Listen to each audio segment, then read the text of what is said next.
Assalamualaikum warahmatullahi wabarakatuh. Alhamdulillahirabbil alamin. Syukur kepada Allah Subhanahu wa taala yang telah memberikan kesempatan pada kita semua pada pagi hari ini bisa meneruskan aktivitas rutinitas kita ngaji kitab Kasyifatus Sajjah atau Safinatun Najah tentang fikih. Sebelumnya, apakah ada yang belum hadir atau tidak masuk? Oke. Semoga yang tidak masuk karena sakit segera diberikan kesembuhan oleh Allah sehingga bisa segera mengikuti rutinitas kita mengaji pada pagi hari ini, atau mungkin yang belum hadir karena masih tidur atau masih aktivitas lain, semoga segera bisa masuk. Sebelumnya mari kita mulai ngaji pada pagi hari ini. Seperti biasa kita tawasul dulu kepada Kanjeng Nabi dan kita tawasul kepada musannif pengarang kitab ini, semoga kita diberikan ilmu yang barokah, yang manfaat, dan proses mentransfer ilmu pada pagi hari ini bisa berjalan dengan lancar dan bisa dipahami. Ila hadratin Nabi Mustafa Muhammadin sallallahu alaihi wasallam wa ala alihi wa ashabihi wa azwajihi wa dzurriyyatihi wa ila hadrati Asy-Syaikh Al-Alim Al-Fadil Salim bin Samir Al-Hadrami rahimahullah, Al-Alam Syekh Muhammad Umar Nawawi Al-Jawi, anallahu yaghfir lahum wa yarhamhum wa yu'li darajati bil jannah bihadzal qabul wal wusul. Al-Fatihah. A'udzu billahi minasyaitonir rajim. Bismillahirrahmanirrahim. Alhamdulillahirabbil alamin arrahmanir rahim maliki yaumiddin. Iyyaka na'budu wa iyyaka nasta'in. Ihdinas siratal mustaqim. Shiratal ladzina an'amta 'alaihim ghairil maghdubi 'alaihim waladdallin. Sampai mana ngaji kita? Faslun fi bayanil wudu. Bismillahirrahmanirrahim. Qala al-mu'allifu rahimahullahu ta'ala wa nafa'ana bihi bi 'ulumihi wa amadana bi asrarihi wa 'ada 'alaina min barakatihi fid dharaini amin. Bismillahirrahmanirrahim. Faslun fil wudu'i, ay faslun fi bayanil wudu. Utai iki ana fasal ing dalem nerangno bab wudu. Furudul wudu'i utawi pira-pira fardune wudu sitatun iku ana 6. Jadi fardune wudu niku wonten 6. Walau kana al wudu'u manduban, meskipun wudunya wudu sunnah, maka sama antara wudu wajib atau wudu sunnah itu fardunya sama. Karena wudu itu hukum asalnya adalah sunnah. Akan tetapi ketika wudu tersebut kita mau gunakan untuk sholat, maka wudunya berubah menjadi wajib. Timala yatimul wajib illa bihi fahuwa wajib. Sesuatu hal yang digunakan untuk menyempurnakan ibadah wajib, maka hukumnya juga wajib.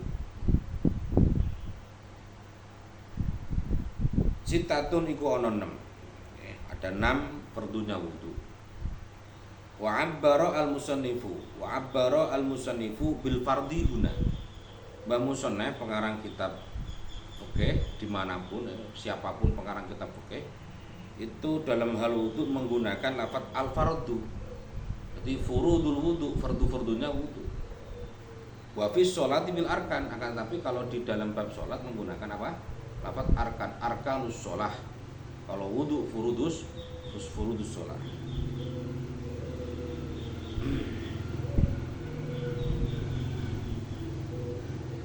Al awalu utak yang pertama, an-niyatu iku niat.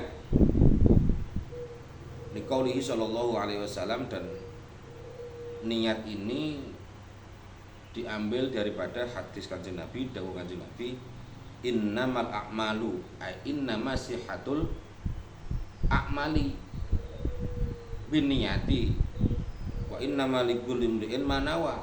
Artinya sah tidaknya ibadah seseorang itu dilihat daripada niat. Kalau dia niat ya jadi, kalau nggak niat ya nggak jadi. Ataupun niat kita untuk apa, semisal rubama amalin, apa itu namanya, banyak aktivitas-aktivitas duniawi, akan tetapi dicatat oleh Allah menjadi aktivitas ukhrawi karena niatnya baik. Sebaliknya ada yang kayaknya itu sholat tapi itu menjadi aktivitas dunia saja, akan tidak mendapatkan sawab atau pahala daripada sholat karena niatnya nggak jelas, niatnya untuk pamer atau apa gitu. Kalau Al-Fashani mengatakan begini tentang niat ini, innama tuhsabu at-takalifu asy-syar'iyyatu al-badaniyatu aqwaluha wa af'aluha as-shadirah minal mu'min. Al-Fashani mengatakan aktivitas syariat, ibadah syariah yang berupa badan, baik itu ucapan atau aktivitas gerakan, as-shadirah minal mu'min, yang dilakukan oleh orang mukmin, idza kanat biniyatin, jadi sah tidaknya ibadah seseorang baik berupa badan aktivitas badan, ibadah badan, baik berupa ucapan atau tindakan, itu dilihat daripada apa? Niat. Idza kanat biniyatin, dianggap sah atau dianggap itu kalau niatnya benar atau diniati. Kalau nggak diniati ya nggak sah. Sepertinya kalian membasuh wajah, kemudian membasuh tangan dan seterusnya sampai kaki, seperti halnya orang wudhu. Kalau tanpa nawa itu wudhu alirofil hadasil akbar asghori, ya tidak sah, itu hanya cuma disebut dengan belajar praktek wudhu gitu saja. Kalau nggak ada niat. Watakunu an-niyatu inda ghusli awali juz'in. Ghusli awali juz'in. Jadi beda ya antara ghusl dan ghusl. Nek ghusl itu namanya mandi, nek ghusl itu basuh. Niat mandi kan nawaitul ghusla li raf'il hadasil akbari. Ghusl maknanya mandi, tapi kalau ghusl, kalau bab wudu itu menggunakan ghusl bukan ghusl. Ghusl itu apa namanya? Membasuh, bukan mandi. Kalau mandi kan gebyur. Kalian catat lagi, yang penting. Sawaun kana dzalika al-awalu min a'lal wajhi aw wasati aw asfalihi. Baik niat tersebut dibarengkan membasuh wajah itu, baik wajah bagian atas, bagian tengah atau bagian bawah, terserah. Bisa kalian mulai wudhu kalian, niat kalian bersamaan dengan membasuh wajah yang bagian bawah, misal sini dulu atau atas dulu atau tengah dulu, enggak masalah. Yang penting awwalu juz'in minal wajhi, bagian daripada wajah. Wa innama wujiba qarnuha bidzalika liya'tadda bil maghsul la liya'tadda biha. Diwajibkannya bersamaan antara niat dengan membasuh wajah itu supaya wajah tersebut juga termasuk yang diniati. Bukan kok karena sahnya niatnya supaya sah, bukan, tapi supaya membasuh wajah tersebut juga termasuk anggota wudu. Jadi kalau semisal begini, kalian niat wudunya bersamaan dengan membasuh tangan, terus statusnya membasuh wajah bagaimana kan gitu. Jadi kalau memang wudu ya harus bersamaan antara niat dengan membasuh wajah. Tidak boleh membasuh wajah dulu, membasuh tangan, kemudian niatnya bareng dengan membasuh tangan, terus statusnya membasuh wajah kan nggak jelas gitu. Jadi falau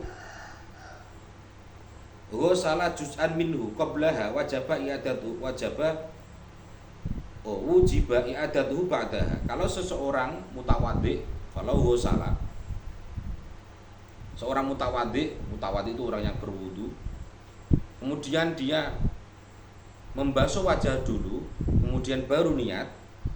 Wujiba i'adatuhu ba'daha. Maka dia wajib mengulang lagi proses wudunya dari awal, yaitu niat bersamaan dengan membasuh awal ususin minal wajhi. Asani utai kakang pembido ghuslul wajhi iku basuh wajah.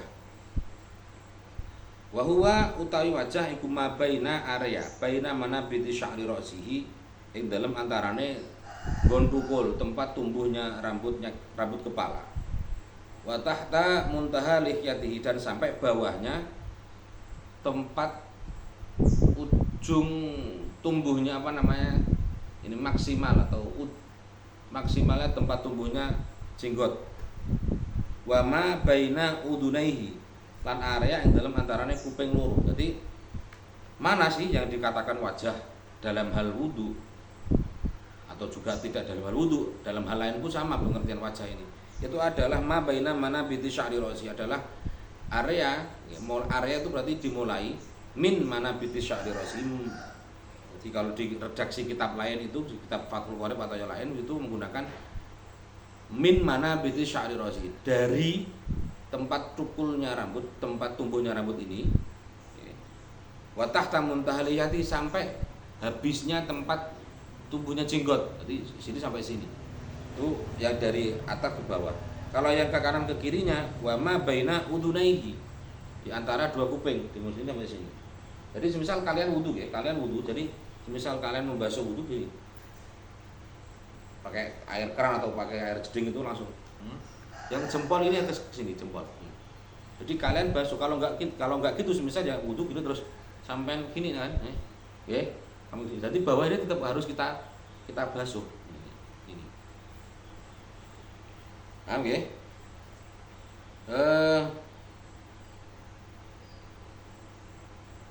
Faminhu, dan termasuk wajah syu'uruhu kal hajiben wal ahdab wasyariben wal idaren. Yang termasuk wajah itu berarti apapun yang tumbuh di area wajah. Misal ada bulu, ada kumis, ada jenggot, ada kutil, ada apa gitu, misal ada orang punya belalai misal, ya berarti itu harus dibasuh. Ada orang punya hidung panjang 1 meter, berarti itu harus kita basuh karena itu masuk area wajah. Kadang fikih itu memberi taswir, memberi tamsil atau contoh itu kadang juga masuk akal ya. Kadang seperti itu. Ada orang laki-laki masuk kolam kemudian mengeluarkan sperma semisal. Kemudian ada perempuan di situ, kemudian spermanya berenang kemudian masuk ke rahim perempuan, ambil kan. Kalau secara ilmiah itu kayaknya nggak mungkin. Sperma yang sudah keluar dari kantongnya kena udara itu kan sudah mati. Itu dibahas dalam fikih loh. Kadang itu nggak masuk akal. Oke, itu kadang nggak masuk akal. Tapi tetap dibahas. Ada orang semisal ada orang beol, iseng kemudian keluar koin, itu masih makul lah, masih masuk akal kalau itu ya. Jadi yang dinamakan tai atau kotoran itu adalah benda masuk dari mulut kemudian keluar dari jalan belakang dan sudah berubah bentuknya. Itu namanya najis. Tapi kalau misal kalian nelen koin kemudian keluar juga masih utuh koin, tidak ada perubahan sama sekali, maka itu bukan kotoran tapi hanya sekedar mutanajis, benda suci yang kena najis. Makanya kopi luwak itu alladzi yakhruju min siliti luwak, itu perkara yang keluar dari silitnya luwak itu harus dilihat secara detail. Kopi luwak itu berubah apa enggak, hancur apa enggak.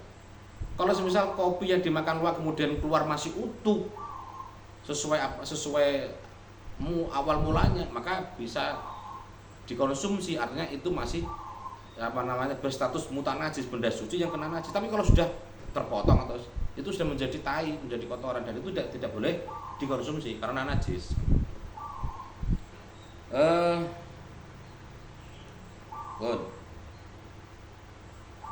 Asalisu tekaping telu ghuslul yadaini, membasuh tangan loro ma'al mirfaqaini semertane sikut loro.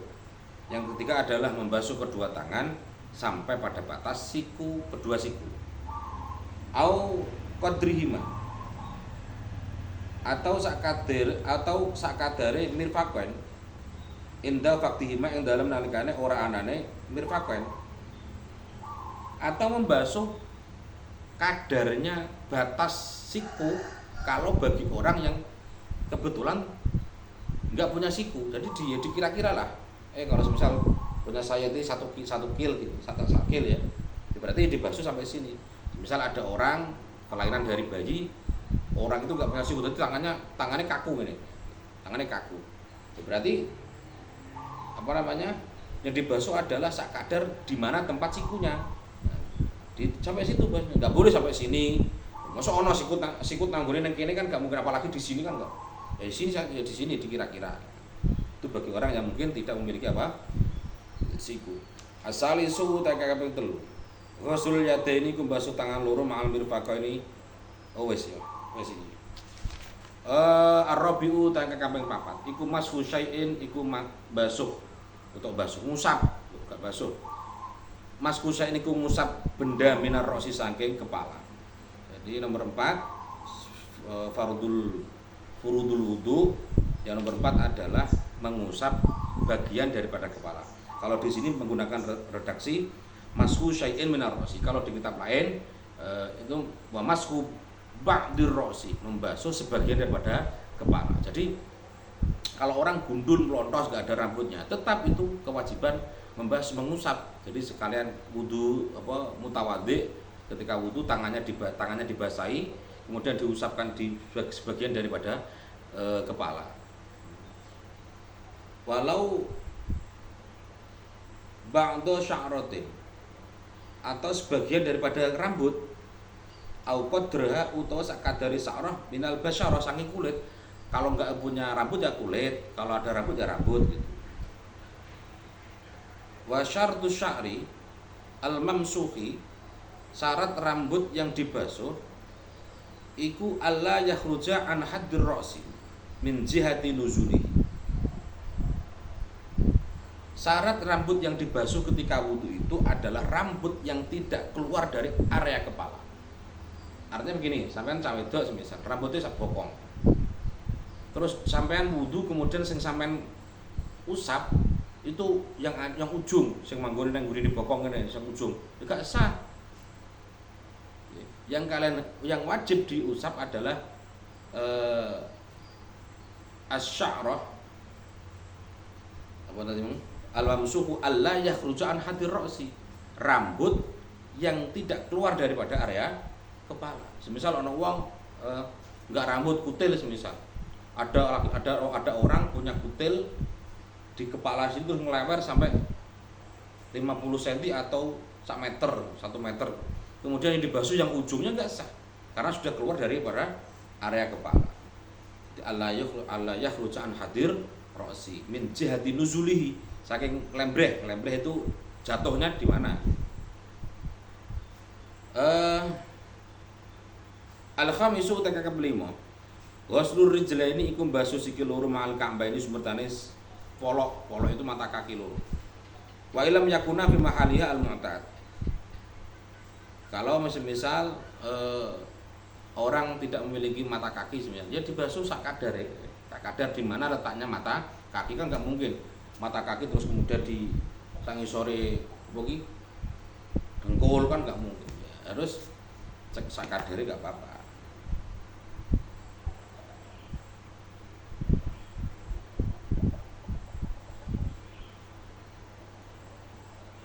Wattafaqu al ulama'u ala anal murada bil ka'bain al-udmani al-barizani baina saqi wal qidam fi kulli rajulin ka'ban. Jadi